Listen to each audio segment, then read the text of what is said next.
అనేది బాబూజీ గారి మరణమే అని చెప్పి సందర్భంగా తెలియజేస్తున్నా. ఇప్పటిదాకా ఏకీభవిస్తూనే తీర్మానాల్లో మెరిట్ స్కాలర్షిప్లు అన్ని చదివారు. ముఖ్యమంత్రి ఉన్నప్పుడు హనుమంతన్న బాలగంత సాసారంటే హనుమంతన్న ఒక్కడే అన్నాడు, ఏ డాక్టర్ సాబ్ సీఎంను పట్టుకొని అన్నాడు, ఏ డాక్టర్ సాబ్ కోట్ల విజయభాస్కర్ రెడ్డి స్టేడియం ఉంటుంది, జల్గా వెంగళరావు పార్క్ ఉంటుంది, ఎన్టీ రామారావు పార్క్ ఉంటుంది, మర్రి చెన్నారెడ్డి భవన్ ఉంటుంది, అగ్రకులాల నాయకుల పేరు మీద పార్కులు, వాళ్ళ పేరు మీద స్మారక కేంద్రాలు, స్టేడియాలు, ఎయిర్పోర్ట్లు ఉన్నాయి.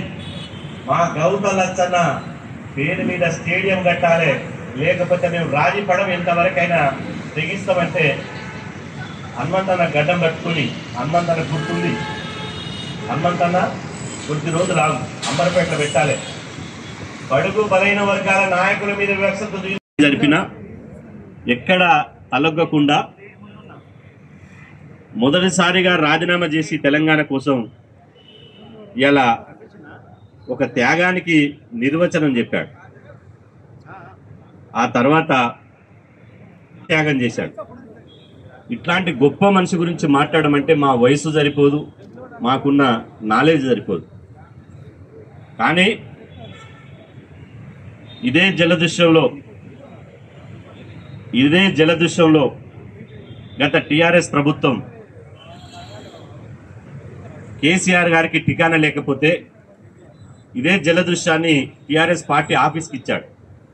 కానీ వారు చనిపోతే కూడా చివరి చూపు కూడా కనీసం నివాళులర్పించారు.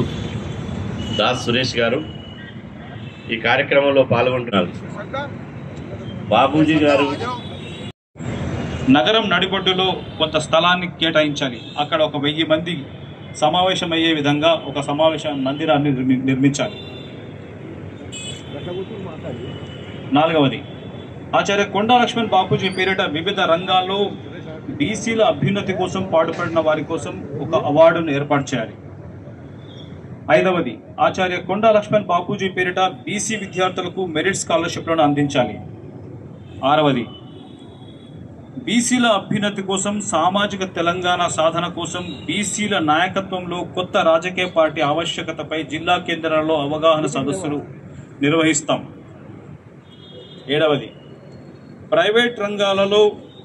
ప్రైవేట్ ప్రభుత్వ రంగాల్లో పనిచేస్తున్న బీసీ ఉద్యోగుల మేధావులను సమైక్యపరిచే విధంగా సంఘటిత ఉద్యమ రూపకల్పన కోసం నెల రోజుల్లో రోడ్ మ్యాప్ను రూపొందిస్తాం. ధన్యవాదాలు. Thank you.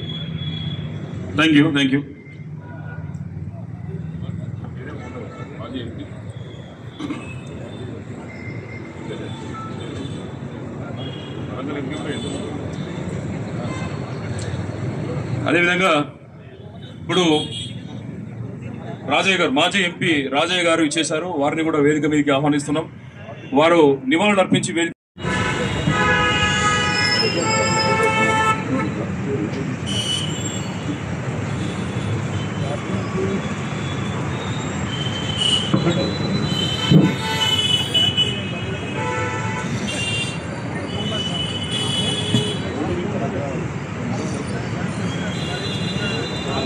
సభకు నమస్కారం.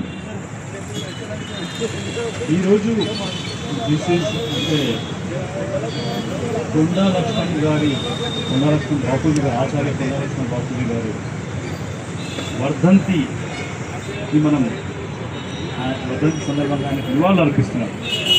ఆయనకి నిజమైన నివాళి అనేది తెలంగాణ రాష్ట్రంలో బీసీ సామాజిక వర్గాలు రాజ్యాధికారాన్ని కైవసం చేసుకొని అక్కడ బీసీ జెండాను రెపరెపలాడించిన రోజే తెలంగాణలో ఉన్న బీసీలందరూ కూడా కొండా లక్ష్మణ్ బాపూజీ గారికి నివాళులు అర్పించి నిజమైన నివాళులు అర్పించినట్టుగా భావించాల్సి వస్తుంది. దానికోసం జలదృశ్యం అనేది గత కొంతకాలంగా